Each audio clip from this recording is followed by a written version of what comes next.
రవితేజ ఈ స్టార్ ని హిట్ పలకరించి చాలా కాలమే అయింది. అయితేనే తాజాగా మాస్ జాతరతో సాలిడ్ హిట్ కొడతానని స్ట్రాంగ్ గా ఫిక్స్ అయ్యాడు. ఇక వచ్చిన టీజర్ అంచనాలను అమాంతం పెంచేసింది కూడా. అయితే తాజాగా వాటు అడ్డంగా పోవడం, మరోవైపు సినిమా ఇంకా కంప్లీట్ కాకపోవడంతో అసలు ఈ సినిమా చవతికైనా వస్తుందా, మాస్ మహారాజ్ ఆశల్ని నెరవేరుస్తుందా అంటూ ఆసక్తిగా ఎదురు చూస్తుంది సినీ ఇండస్ట్రీ.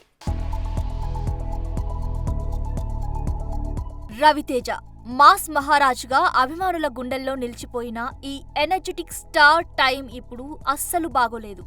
హిట్ పడితే 6 ఫ్లాప్లు చూస్తున్నాడు. ధమాకాతో సాలిడ్ హిట్ కొట్టిన రవితేజ ఆ తరువాత చేసిన Ravanasura, tiger Nageswara Rao, eagle, mister Bachchan ఇలా చేసిన సినిమా చేసినట్టే పోయాయి. దీంతో ఇక ఆ సినిమాలు ఆపు మహాప్రభో అంటూ ఫ్యాన్స్ నుండే వినిపిస్తుందంటే మాస్ మహారాజ్ ఎంత మొనాటనీలో కొట్టుకుపోతున్నాడో అర్థమవుతుంది.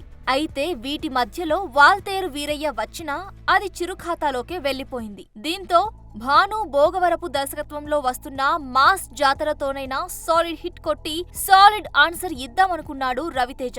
ఇక సినిమా చవితి సందర్భంగా ఈ నెల 27కి వస్తుందని అనౌన్స్ చేశారు కూడా. కానీ వాలకం చూస్తుంటే ఈ సినిమా ఇప్పట్లో రావడం కష్టంగానే కనిపిస్తోంది. ఒకవైపు ధర్నాలు, మరోవైపు వార్ 2తో నాగవంశీ నిండా మునిగిపోవడం, మరోవైపు మాస్ జాతర ఇంకా ఓ పాటని అలాగే పోస్ట్ ప్రొడక్షన్ ని కంప్లీట్ చేసుకోకపోవడంతో సినిమా పోస్ట్ పోన్ అయ్యే అవకాశాలే ఎక్కువ. అసలే డిజాస్టర్స్ తో డీలా పడ్డ రవితేజ మాస్ జాతరతోనైనా సక్సెస్ ట్రాక్ ఎక్కుతాడని ఆశపడ్డ అభిమానులకి ఇది డైజెస్ట్ కాని మ్యాటరే. చూడాలి మరి అప్పటి వరకు అన్నీ సెట్ అయ్యి అనుకున్న సమయానికే వస్తుందా, లేక సర్క్యులేట్ అవుతున్నట్టుగానే పోస్ట్ పోన్ అవుతుందా? For more videos like this, subscribe Big TV channel.